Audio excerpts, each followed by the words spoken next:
Welcome to Shift to the Unique Perspective podcast. Today, I have a very special guest, someone who I've gotten to know over the years, and I went to school with, someone who has a very inspiring story, and he's joining me today. So, welcome, my really good friend, Marial Dhal. How are you today, my friend? Brother, thank you. Thank you, my Yeah, brother, and thank you for having me on your podcast. absolutely, Super absolutely. excited. Appreciate it. I'm so happy that we're finally able to make this work. I know we've been trying to coordinate for a while, and of course, it's been a little rough life and all that's going on. But I'm glad we're finally able to sit and talk today. So this is really exciting. So yeah, man. So obviously, you're an author now, which is a phenomenal thing. I read your book. Obviously, I wanted to have you on here so we can talk about it. But let's start with just a little bit about your background. Tell us a bit about your origins, family. Obviously, we're both South Sudanese, but you grew up in the South. I grew up in the North. But tell us about your story, your journey, where it all started from. Well, I appreciate that. Thank you for having a platform for us to talk and have conversations. Yeah, absolutely. Of course, we are both South Sudanese, as you say, and we travel different path. But my story originated from I was born in the South, of course. I was born in the modern day Lake State uh, town called Yerul. That's along the Nile River. Right. Yeah. My family, we traditional Dinka cattle herding, family. So we herd cattle. We have homestead where we grow crops, of course. But I was a cattle boy. I was born in the cattle camp among among cattle. So I was raised Yeah. until maybe I was 7 years old when I first went to the village, to Okay. witness the village life for the first time. But Okay. So yeah. from birth until 7 years old, I was just in the cattle camp. Yeah, I was gonna ask, like, when do you start? I know obviously back home, but yeah, when do you start, herding cattle and whatnot? Like, at what age? Is there like a typical age? Or it's kind of like based on your growth and when you're able to kind of take on that responsibility. You are kind of just born into it, and your responsibilities start as early as 5 years old. They may give you a task to do with the goats and sheep. Yeah, Like that's how it you starts. start you Then start you start slow, right? that's slow. Yeah. Then you go up to the curve. Then as you grow, your responsibilities increase, and they give you tasks that you can comfortably execute it, and Okay. that's how you grow. And the thing is, the older boys usually train the younger kids. So my Okay, I older see. brother Yeah. was like the head, so I would go with him whatever he was doing. I would do Yeah. with him. He would show me how to do it. Right. So So you're that's like how his that's how you basically his start. yeah, his little apprentice. So like, let me show you how to do this. Let me Yeah, show you the ropes, so to speak. right. Okay. Exciting. So Okay. and then you transition into the village, and what we do, where we farm Hmm. during the rainy season.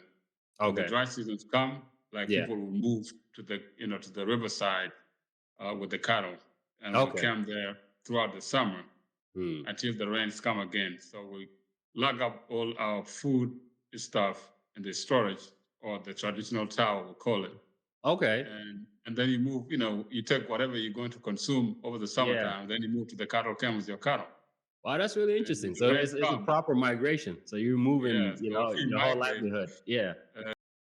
Yeah, so you migrate to the cattle camp in the summertime, and when the rains come, and then people, some people will be tasked with going home to the village to farm, and the rest will stay at the cattle camp to look after the cattle. So it varies every year who's going to go to farm, who's going to do the weeding, who's going to do the harvesting, and who's going to look after the cattle. And Wow. when I was That- younger, I yeah. was back and forth between Okay. the cattle camp and Right. the village. Now I know you wrote in your book. I mean, obviously, there's so much that you wrote in your book, and I wish we, had. unlimited time to be able to kind of talk about it all. But I know, like for you, you were big on education, starting when you were pretty young as well. I know, again, you wrote about how the class was was it under a tree back home, or like, can you tell us a little bit about that? Because that was a story that was kind of like, it hit home for me, because when I was growing up, also in Khartoum, I was so big on education, and I think I told you about how I wrote.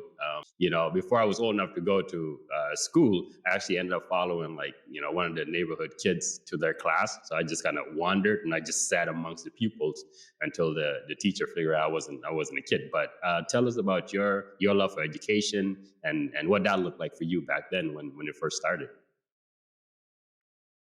Yeah, it's a very interesting. It was a very interesting story. In my Mm. village, Pandit never had a school until maybe I think the first school was established in 1992. Hmm. There's a Wow. well, a bore Yeah. well where we go fetch the water. That's the only water source especially in the dry season. Okay. So we go there to fetch water every day. And the people that started the school, they put the school right next to the well. Or like two mango trees next to the well, and they teach kids under that tree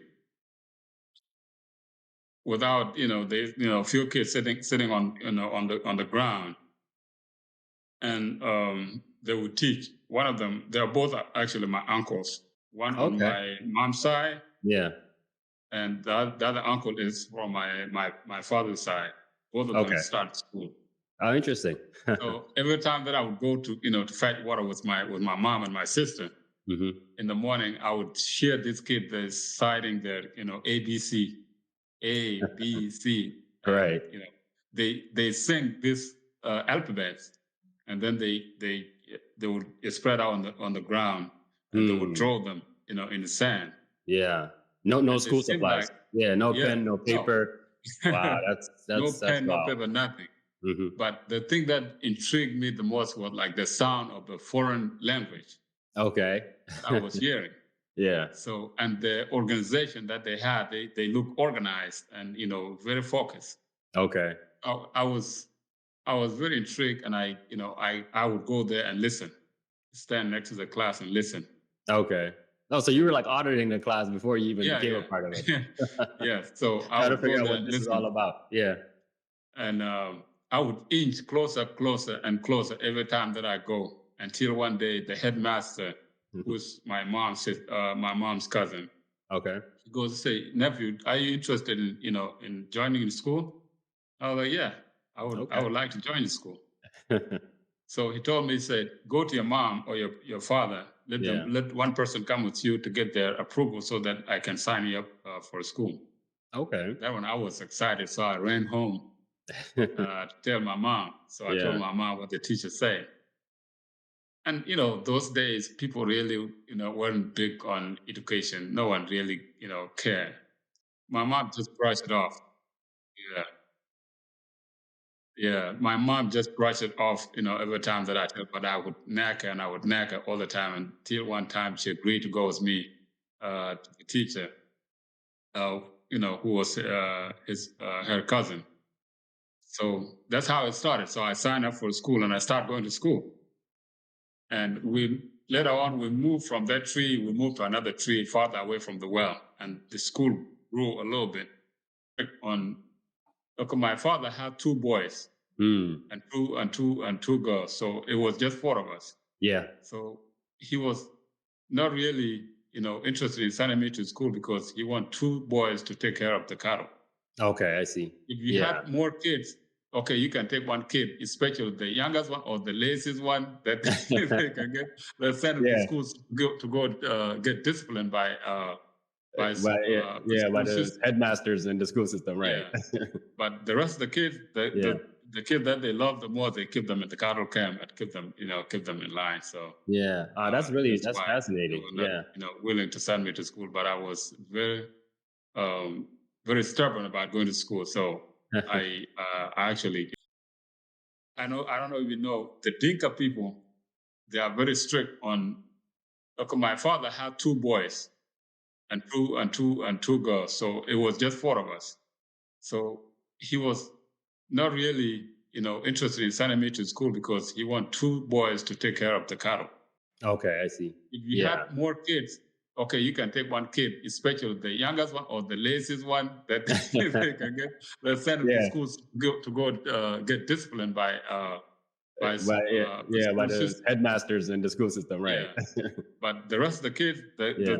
the kid that they love the more, they keep them at the cattle camp and keep them in line. So Yeah. that's That's why they fascinating. were not, Yeah. willing to send me to school. But I was um, very stubborn about going to school. So I actually, forced them to let me go to school. That's phenomenal. Now I know again, obviously a lot of the references or our conversation here is really focused on the different stages in your life that you lay out in the book. Obviously, at the time too, back in the '90s and all that, the war was still raging, particularly in South Sudan. So I know you wrote about your experience and excuse me, how that affected not only life back in South Sudan, but you in particular with having been abducted and becoming a child soldier. Can you share with us a little bit about that? What that was like. Obviously, how tragic and how terrifying it was, and all that you went through. But can you talk to us a little bit about your memory of it and how that really just kind of shaped or just completely derailed your life and your family's life as well? Absolutely. That was an event that I can never forget. Mm. I remember we just came back from a school, me and my cousin and my friends were playing in the field. It was December. The crops are, harvest has already been done. People are, getting ready to move to the cattle camp and to the camps. Okay. And we were playing under a tree. We shooting and arrows. And my uncle showed up with two soldiers, as Mm. well as soldiers, young looking guys that might have been in the late teen, early 20th. Mm. So my uncle motioned for me to come forward, and he called my name. So I walked where he was. He's my uncle. I know him. I was not afraid of him. Yeah, somebody And trusted. that's when he informed me. He said, you have been drafted, and the draft has come, and it's your family's turn, to get somebody into the draft. Mm. So you are the person that is drafted. So he made it seem like this is something that was agreed by the family, Wow. right? Mm-hmm. So I was picked up from right there and left my friends in the field, Wow. and that's how it started. So we walk across the village to go to where the rebels were staying. It's like a temporary base for them. Mm-hmm. And when we got there, I found other kids and older people too, sitting in a group. And soldier told me, sit down. I sat down next to another boy. Mm. And we spent some time there. We ate lunch that they brought, even though no one wanted to eat. But it's something that we had to do because you are now in the moment that you enter the SPLA base, you are now a soldier. So you don't have the opportunity to choose or do things that you want to do on your own. Well, So now we you're spent operating, on military half the rules day, and regulations, right? yeah, and then we got driven to another village far away from where we were. Hmm. And that's the day that I really, realized that war was real. When you're a kid, things are happening, sometimes Right. Antonov is coming to drop bombs. We ran, they say, oh, the government troops are coming or the Arabs are coming. You run and go hide somewhere else and then come back when it's determined that there's no danger. But the day that I was drafted, I just knew that, it was real at the time. Because I never expected to be a participant in the war the way that, they told me to participate, to go actually hold a gun, to go and fight in the field. So it changed a lot in my childhood. And it wasn't even the first time. Even though I got out for the first time, they kept coming after me. My uncle kept coming after me, trying to Mm. get me to be drafted. So it was Wow. constant fear of running and leaving school and going to hide somewhere else and missing school for the whole year and maybe Yeah. coming back next year. And it's still just constantly looking over my shoulder because you Yeah. just never It's a know when possibility they you're can come and pick you up again. get scooped up Yeah. and driven away, and you will never come back. Hmm. Now, I mean, It wasn't obviously, even, like, yeah, go ahead. and it wasn't even the teachers, the trauma. Thinking back, the trauma that people went through at the Hmm. time, the parents who have to choose among their children which child they have to give up. I can just think about the trauma that they went through, Yeah. and I even the mean, teacher that you're teaching your kids in the school, yeah. and soldiers show up and they pick up one of his students and take him away. As a Wow. teacher, Yeah. what what would that make it? Um, it was a lot of trauma. I can imagine. I can imagine. And obviously, like for us, obviously being born in the north and kind of like hearing about it, and obviously most of our families at the time, like back in the early '90s or whatever case may be, were still back in South Sudan, and so you would hear about all that's happening and all that's going on, and how it's affecting our people back home in South Sudan and all of that stuff. But to like for me, I'm just trying to wrap my mind around just like to live it and like go through that experience, like the trauma and just having to just try to navigate through that. I mean, that is just unimaginable, But you yourself, again, through your story and kind of just sharing that inspirational journey, because like even for me, when the family first moved here, back in the early 2000s, what people were familiar with was the stories of the Lost Boys and child soldiers and all this stuff. But I didn't really know anybody, kind of um, at that level, like who was a friend of mine or somebody who around my age, like our age now, who can kind of navigate what they went through in such a just well written story. But so I just want to again commend you and thank you for sharing that story, because it's such a unique perspective, which is ideally why we're here, right? Sharing these stories, but in a way that you have, which is quite different and quite powerful. So thank you for that. And then of course, you ultimately ended up, running away again and then making your way. Was it Kenya that you went to first, or was it Uganda when you left? When I left, I went through Yeah. Uganda. Okay, you went through Uganda, because I was kind of like just like reading that chapter. I was so locked in on it, just kind of how you narrated again that whole process, not speaking Arabic Juba or English or any of that stuff. So can you tell us a little bit about that journey? Like obviously it was terrifying, right? But tell us a little bit about that and how ultimately when you end up in Kenya and all of that, how just navigate a little bit for us what that was like for you.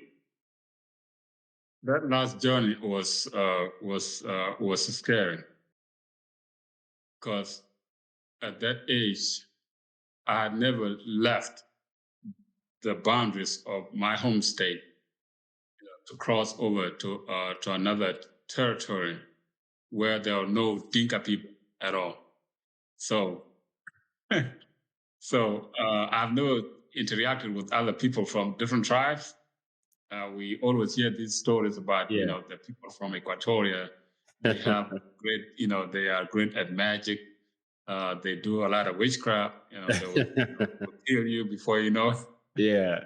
So at that time, that year, my father just passed away the year before, Mm. and when the draft came for the second time, and I narrowly escaped that time, so I knew that I had to get out of the country because I couldn't hide there anymore. Mm. I didn't even know I was going to get out of the country. I just needed a separation from the soldiers and Mhm. from where I was, from my location, that they know that they can find me. So the separation that I was trying to make led to more ways to get out, to get farther away. So I was just trying to get away from a gang where I was living, where I was going to school. So I went to this place called Mapodi, and I spent a night there. And while I was making that separation from the base, these ideas keep coming to me. Okay, now there's a way that people can travel now to Uganda at the time. So SPLA had, cleared the way in the equatorial region to Uganda. So South Sudanese were able to go to Uganda to buy merchandise and bring them to South Sudan. Cattle traders would drive their cattle to Uganda and exchange them for money, for cash and other things that we didn't have at the time. So I decided that it would be the best option for me to go try that that direction, because if my father were there, I would definitely go to my father and see how he could protect me, because I knew he would protect me. But since my father passed away that year, I had to get out of there. So the trip, I walked to a town called Mabolo. That's where the road that leads to Uganda, meet. And usually merchants will come and go. They will go to Uganda, bring their goods, sell them, and then they will go back to Uganda to get more merchandise. Yeah. So I made up my mind to travel to that town so that I can get on a vehicle to go towards Uganda. Okay. Now, I have never been on a vehicle before that. It's crazy, right? When you think about all this stuff. See, like trucks and cars, from NGOs and from different companies that maybe from SPLA. Yeah. Like this big truck, they load people on, and I have never been on a moving vehicle before. So when I got to Mavola and I got to get on the vehicle, I made a deal with the conductor that was on that trip. It was really nerve-wracking because I didn't know where I was going. So we left that town. We hit into Equatoria.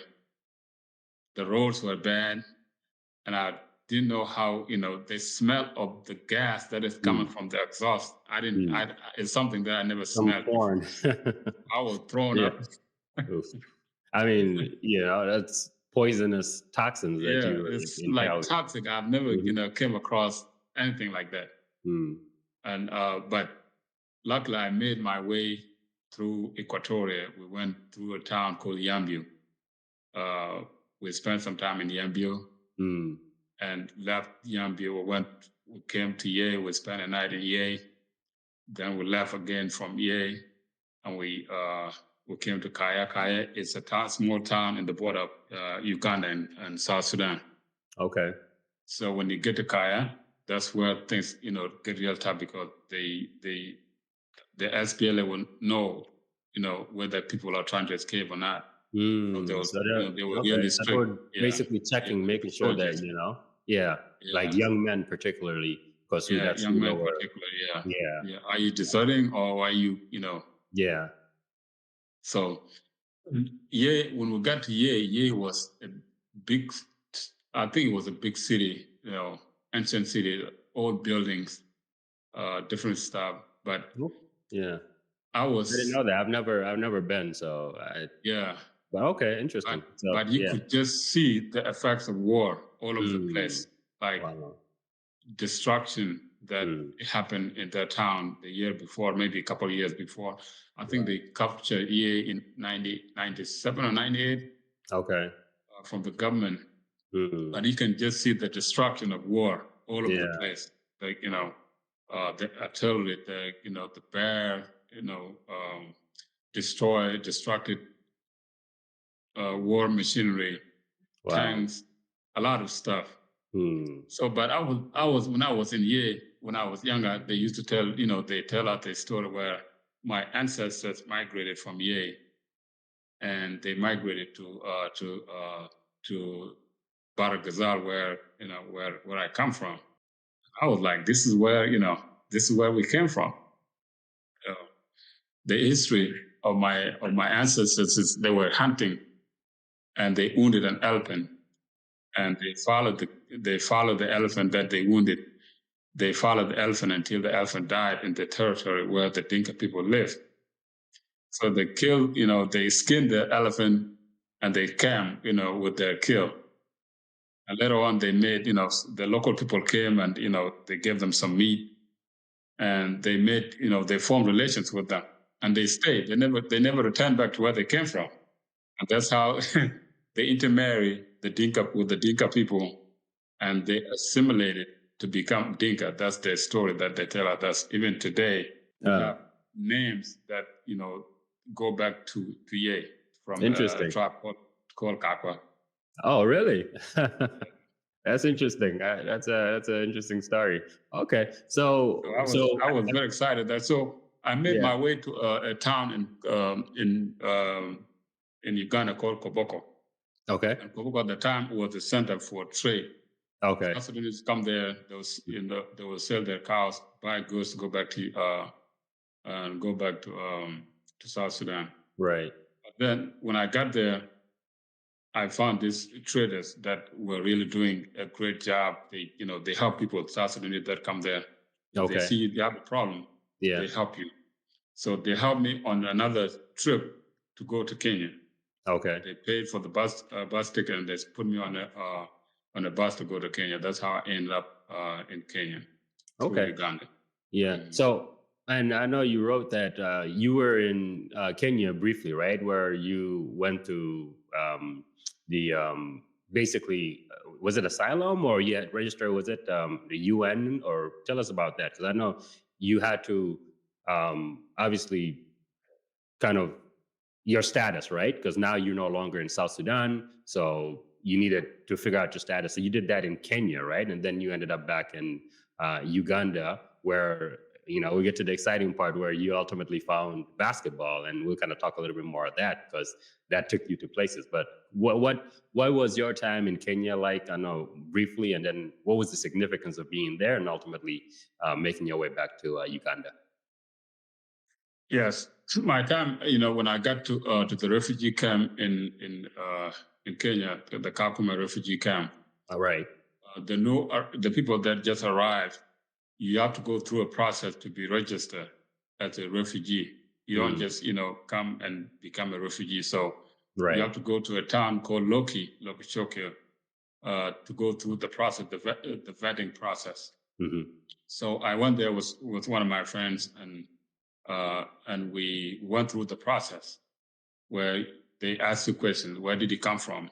Yeah. What made you leave your country? Do you have a family here? Do you have a family there? So that process took a long time. Maybe we probably spent 2 months at the vetting camp. Oh, wow. Yeah. So the interesting thing was there was the guy that was the head of the registration office. He picked a problem with me. He thought he saw me before, and he was telling me that I already got registered and that I needed to leave the camp. I told him that that was not me. I've never been here. So he wouldn't until I got arrested. Oh. I got arrested. Escorted out of the place that we were staying at, and I actually spent a few days in the jail cell. There was a bunch of criminals. Now, how old are you at that time? Because again, I know you were still young. That time I was about 14. Yeah, Oh, wow. now I was 14 years old. So I spent some time in there, but there was a Sudanese community there also in Lokchokyo. Okay. So the guy named Chenkwa, he got in touch with the Kenyan police, local police, and made some arrangements. And I was released. He paid some money, I believe, to the Kenyan police, and I was released and I was registered. So when I got my meal cards, we got transported back to the camp. So we became now we are refugees under the United Nations. So right. the And for those, significance of being of being in the camp. Two things happened in the camp. I was able to enroll in school.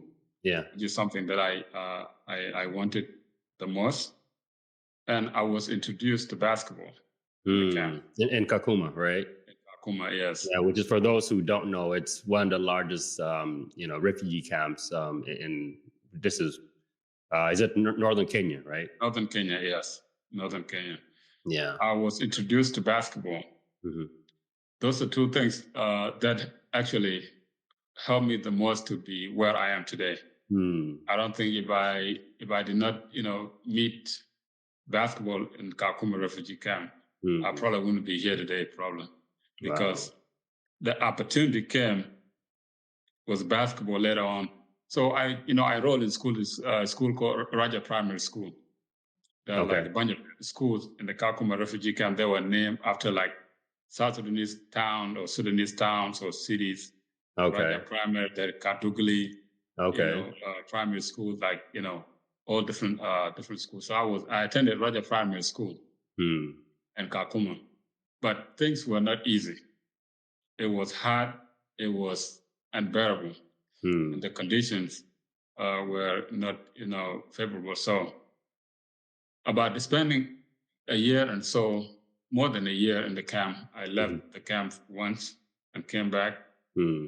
The second time I left, I went to Nairobi to my uncle, to one of my uncles, my distant uncles.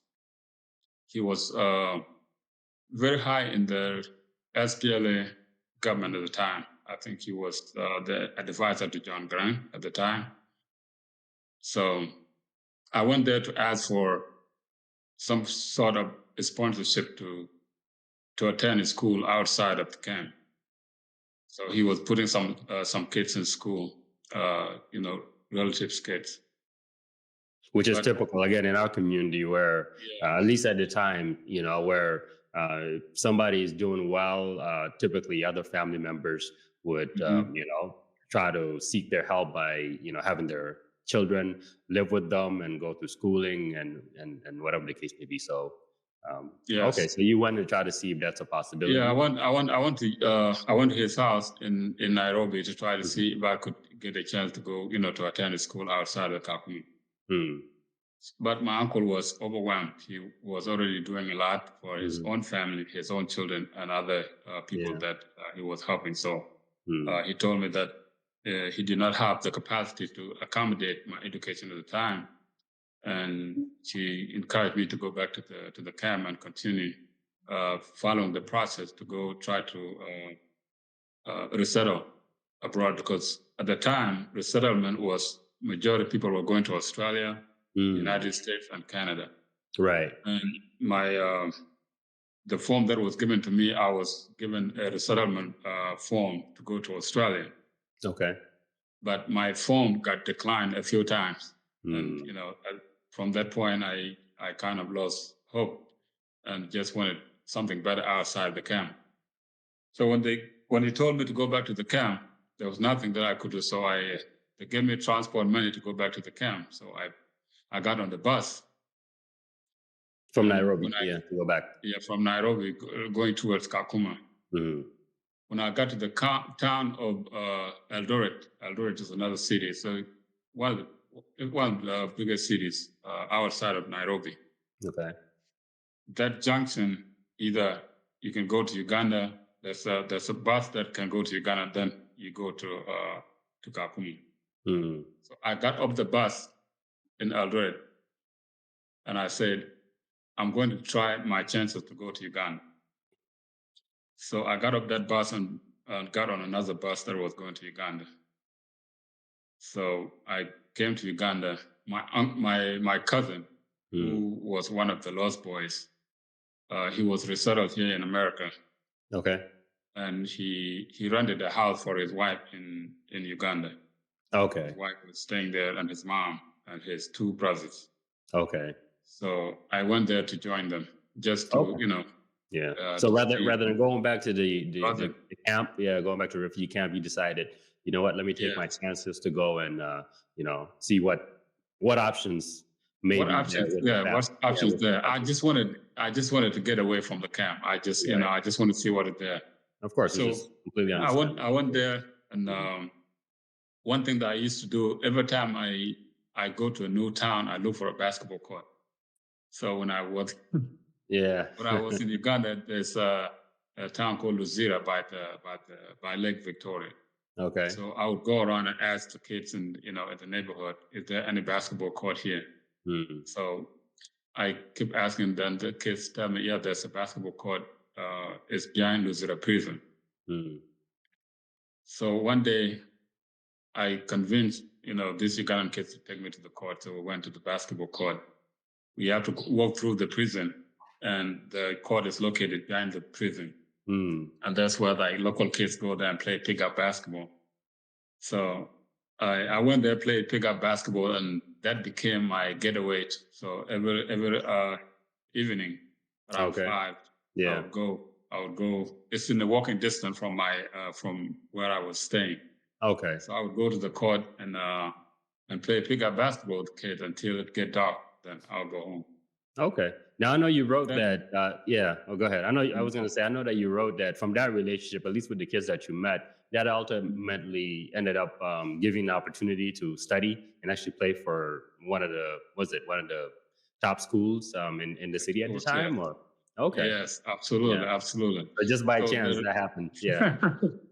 the relationship that I formed with my friend Aikan, he was attending Crane High School Okay. in a town called Kitintale in Uganda, in Yeah. Kampala. So he kept telling me to go to his school to go and play basketball there, and maybe his coaches will see me. But at the time, to go to that town, you need transport. I don't have money to get on a matatu or boda to go to his school. So one day he paid for my transport, and we went to his school. Okay. Your friend did. My friend, yeah. Yeah. So that's how I met his coach, and that's how I got introduced to the headmaster of the school. Yeah. Mm. And So I know again you wrote about basically the program was doing okay, right? But then when you joined, after a while, they kind of broke records and just became a top program. What was that oh like? yeah, And then also again, I know that from that particular program itself, you ended up ultimately in Madrid, right? So tell us a little bit between the time you joined the school, not only played for them, but also became a student, which allowed you to continue your studies. And then, did you meet the gentleman who ended up recruiting you to play in Madrid, or was it somebody else that ultimately ended up introducing you to kind of make all those things happen, where you ended up playing for was it a semi-professional, or what team was it that you ended up joining in Madrid? So when I attended Crane High, Mm-hmm. I moved to boarding school. So during the holidays, I would Yeah. go either the weekend or the holidays. I would go home at my cousin's house to be with family. Right. And one time the school ended, and during the off season, I still work out. I would run the hills, and just to stay in shape. Yeah. Conditioning. So yeah, conditioning. So one morning I was running, and I ran into this gentleman, older white guy. He runs every morning. So he stopped me. Okay. You're very Yeah. tall, and he asked me if I played basketball, and I told him that I did. And he said, "I want you to give me your information, and I want to introduce you to some people." Mm. So I gave him my information. I told him where my school was, and he said that he was going to come and take photos and videos of me in school. Mm. But I told him the school was out at the time, so you have to wait until we go back to school. Then we part ways. I did not think of anything, was going to Yeah. come That from may come out of this. Yeah. Ghana. So when the school started, he came back, and he came to the school, and he asked about me. And people went and looked for me. My friend named Shamora came and got me. So there's a Muzungu here looking for you. So, Yeah. Muzungu translation, white guy. so he came. He took a picture of me on the basketball court, and then he left. Then a few weeks later, he came back with an envelope with invitation Mm. to go to Spain. So he told me to go to the embassy at the time, but I don't think the time Spain did not have embassy in Kampala, but there's a French embassy that she told me to go to. So I went to the French embassy with my invitation, and I showed them that I've been invited to go to Spain for basketball. So they gave me a visa. Interesting. The French embassy did on behalf of the Spanish embassy? Yes, I think they had like a relationship. Yeah. Yeah. Okay. So they gave me a visa, and I flew to Madrid, Spain.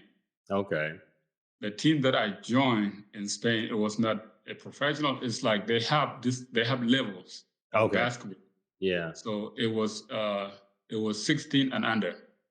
Oh, okay. Oh, so you got to remember at the time you were, still a teenager. I'm only thinking because obviously I know you playing basketball here at Canisius where we attended together. But okay, so man, you still quite young, and now you're in Spain for the first time playing basketball there. Okay, for the so first it was time. like a developmental league that you joined. Leagues, yes. They have a developmental league, so they if you do well and according to your age, then you will be promoted to a different level. So 16 and under, then you can go to 18 and 19. Okay. And after that, you can go to the main league. Oh, interesting. Okay. Now, how long were you there for? Because I know you ended up coming back to Uganda ultimately, which again we'll get into, and then we'll talk about how that translated to you making your way to New York City. But how long were you in Spain for overall? I was there for 6 months, and the two things that caused me to go back. Number one was there was no school, so it was just basketball, strictly basketball. We play basketball. Wake up in the morning, we have practice. You go and rest. Midday, we have another practice. We lift weights. Then in the afternoon, we have another practice. It was just basketball 24/7, no school. That part I did not like. Plus language barrier. They gave me someone to translate for me, but to communicate with people was really difficult in Spain. So there's a friend of mine that I met through the gentleman that met me in Uganda. Name was Ruben. He was my translator. So he would go with me even when we go on away games. He would go with me to make sure that I'm okay and I can communicate with people. But when the one thing that caused me to go back to Uganda was school. I wanted to go to school. I wanted to stay in school. So I came back to Uganda and I went back to school. I went back to Krenai. And then one day, go ahead. Yes. After that, one day I got a phone call from someone in New York. Yeah. He's like, "This is Coach Eric. I'm calling from New York." I'm like, New York? I don't know anyone. You don't know anyone in New York? Anyone in New York. So he apparently he heard about me and someone gave him my information. And he asked me if I was interested to come to America to go to school and play basketball. Those are two things that rhymes the most for me at the time: school and basketball. Those were the two things that I needed the most. So I said yes, of course. That's how I ended up in New York. Now, just like that. Right. Now, when you were in New York, you were in Long Island, right? That's where you were based, attending school and playing basketball when you first arrived, right? Yes, the school that I attended is located on Long Island in Suffolk County. It's called our Savior New American School. It's a small private school. Okay. But they recruited players from overseas, from different countries. When I the thing that it started when I got this call, I was told that I have to go to Nairobi to get my visa. The American embassy in Uganda at the time, I guess, was not giving out visas at the time. So I had to travel to Nairobi for my visa interview. Yeah, and what year was this, by the way? 2005.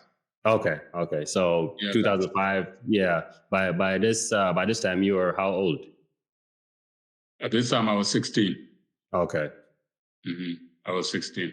So 2005, I went to Nairobi and I met 4 other Sudanese boys that played basketball. There was Stephen, Cheng, Leek, and Deng, the brothers.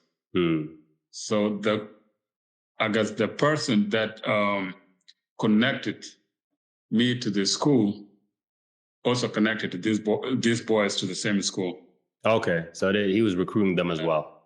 Yeah, so I went there and joined them, and we all went to the American embassy together for our interviews. And I got my visa, and I went back to Uganda. I said, I'm going to go back to Uganda, then I will fly out Uganda.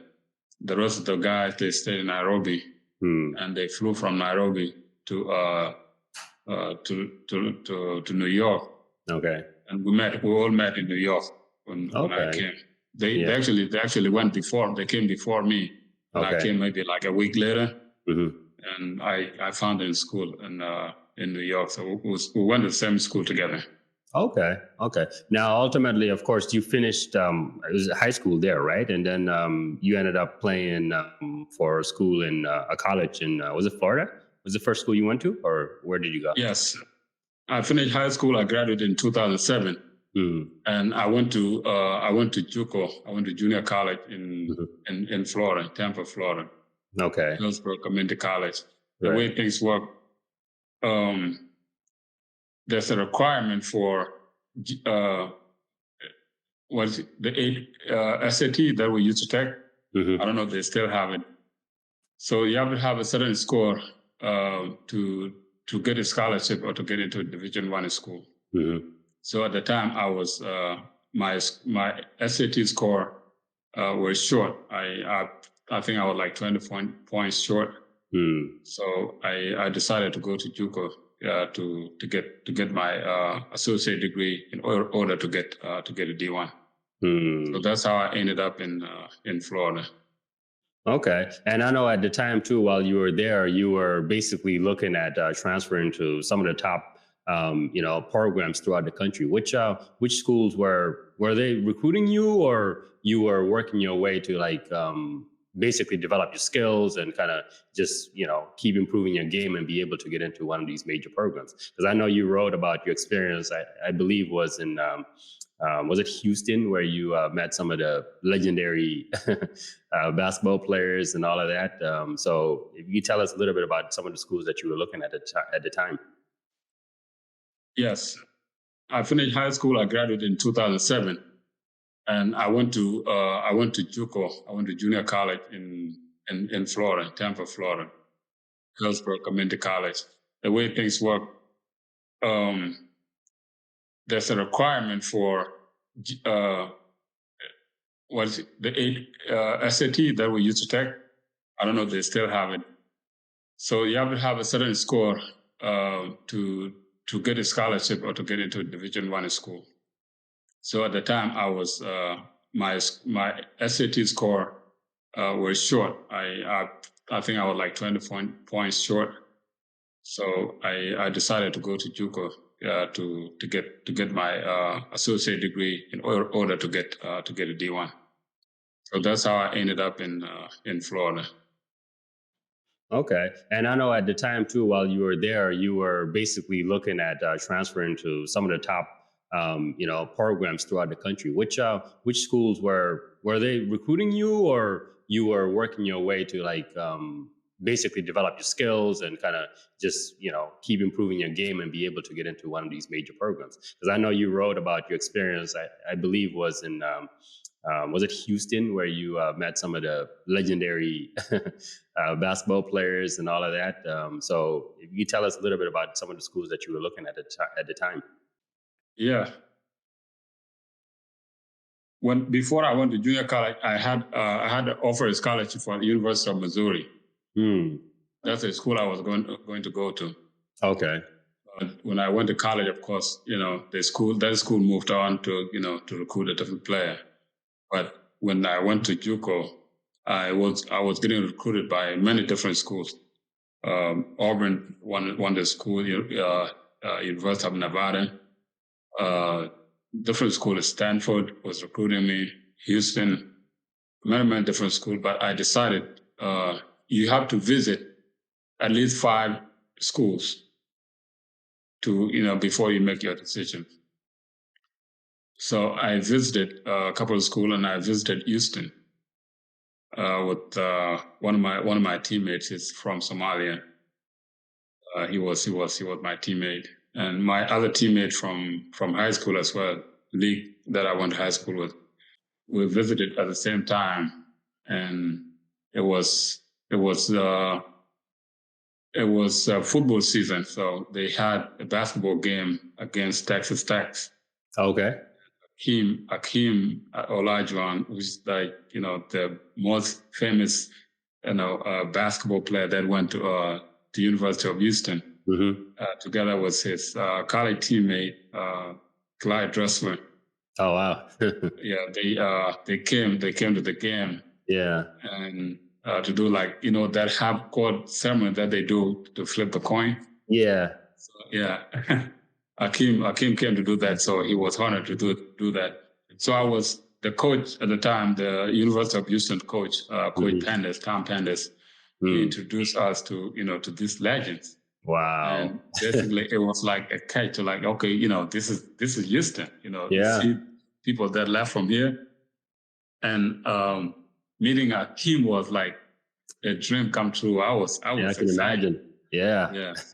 one of the true greats of all time. So yes, must have been really exciting. And it was a line I would say, if you come to Houston, you will walk out with Akeem. He will show you all the all the ropes, all the he had all the knowledge about basketball. And that was, after that I didn't look anywhere else. I'm like, this is a done deal. Yeah. The dream is a deal. So that was a done deal. It sealed my decision. So I decided to sign with the University of Houston. So I committed. Okay. Yeah. So I was going to go to Houston, but in that summer, so I signed in November. But later on in the summer, around June, Coach Pandas, who was the Houston coach, he resigned from his coaching position, and all the coaches that recruited me, they all left, and he was replaced by a different coach. And I didn't feel it was a good idea to go play for a coach that did not recruit me. So I decided to withdraw my commitment from Houston and open up my recruitment options to go to look for different schools. Right. So this is where it came up. The coach, one of the assistant coaches that recruited me to Houston, knew the coach from Canisius. Right. He knew Coach Tom Prada. They were teammates in college. They went to Fordham together. So he told me, I have a friend of mine who's a great guy. He's a great coach.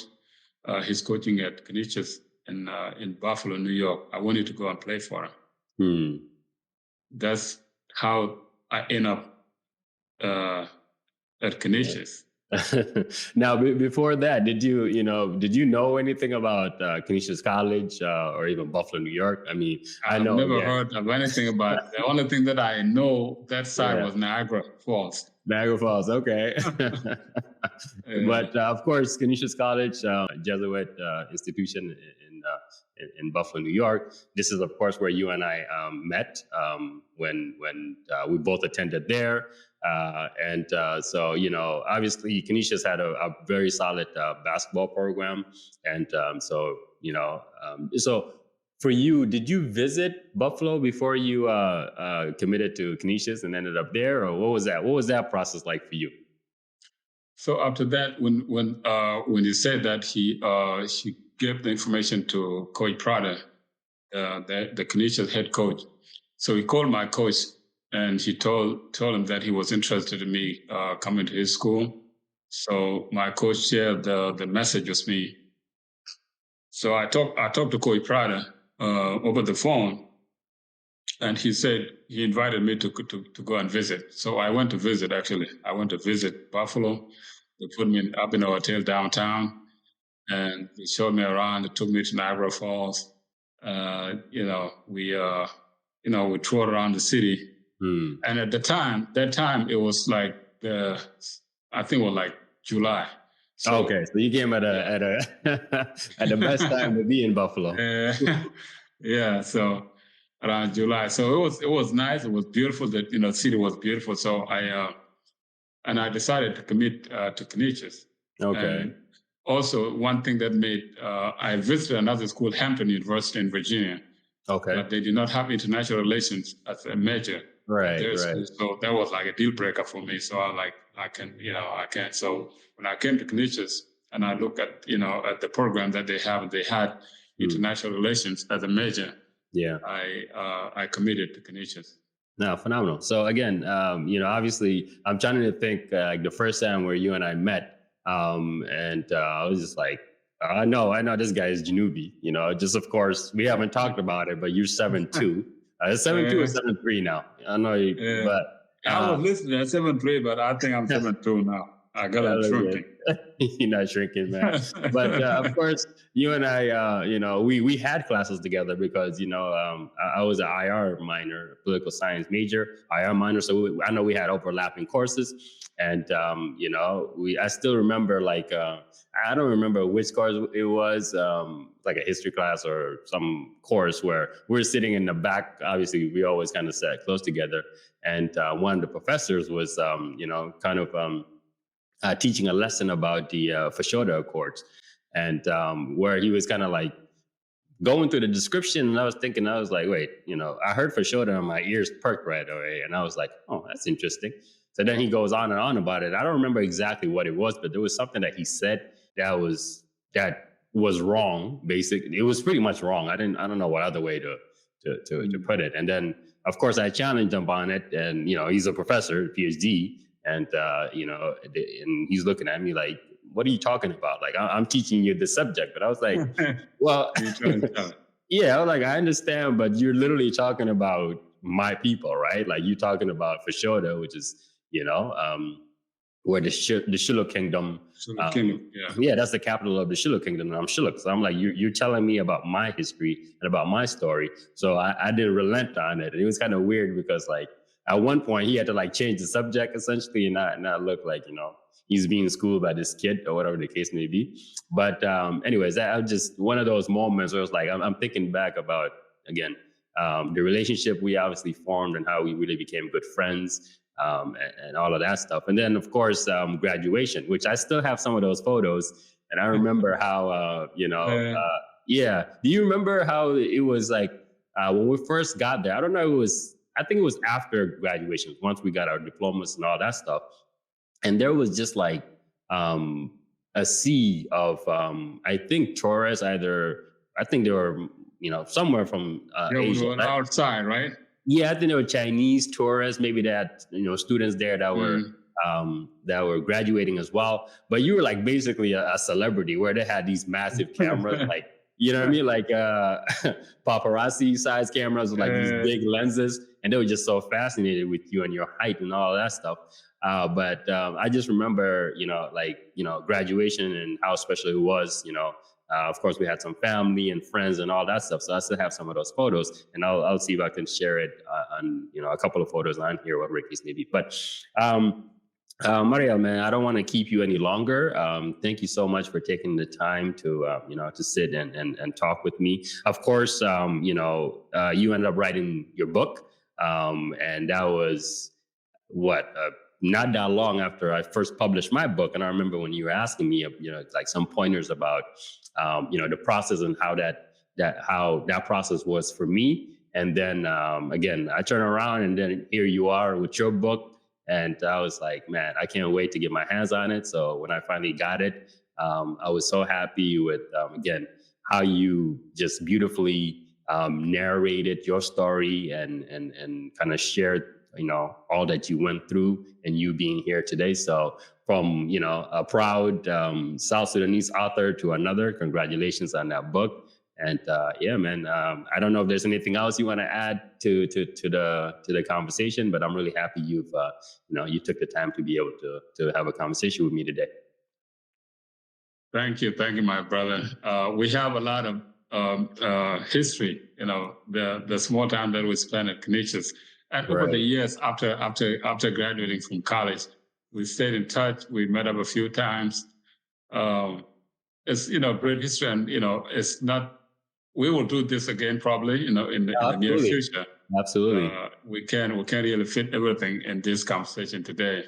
True. But what I would add is when you publish a book, right? When I was asking, I already had the idea of my book, but when I saw you writing a book and you publish a book, I was very inspired to finish writing to write my story. So I always say that you inspired me to also to tell my story, because you told your story first. So thank you, brother. That means a lot. That goes to you.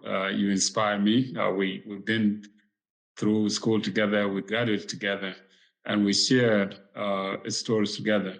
Yeah. The common we come from the common struggle, but with different routes. Your route was through Egypt. Yeah. My route was through Kenya and Uganda. But it was the same story, the same struggle. Absolutely. What you struggle with to leave the country is the same reason that I left the country. And we end up meeting, in New York. Yeah, and most unlikely circumstances. Years later, we published our stories, which is amazing. And I was, it's an honor, to have a brother and a friend like you, who is also, keeps their mind. It's very, like, when trauma, people deal with trauma differently. So the way you deal with trauma, I think, is similar to same way that I deal with trauma. And instead of letting trauma beat you down, we always came out and made something out of it. Made it to fuel you, made it to try to be better. So you are an inspiration, my brother. Thank you, brother. I mean, your story is an inspiration as well. And honestly, this is why I decided to take the leap of faith and put this podcast together, is so we can share stories like this. And, hopefully through this conversation, we're able to, usually the ending point of this conversation is, again, what I mentioned earlier, which is what advice you would give to, but you've already done plenty of that, not only to yourself, but to other, young Genuvian out there, which is that hopefully they can see this and they too can, find the strength and the inspiration to be able to share their stories or do, whatever God-given talent that they may have. So thank you so much once again. I'm truly honored to have you on the podcast, and we'll definitely have to do this once more. So thanks for coming on here for the first time. And I'm sure hopefully next time we could do it, do the interview in person as well. So let me know when you're here on the East Coast again, or if I make it out to you out in the West Coast. Absolutely. Yeah. Well, thank you so much. Go ahead. Yeah, we'll leave it at that. And whenever you come to the West Coast, let me know. And I'll try to make my way back to the East Coast, of course. Yeah, sounds good, brother. Well, yes, sir. With that being said, yeah, absolutely. Thank you. And until next time.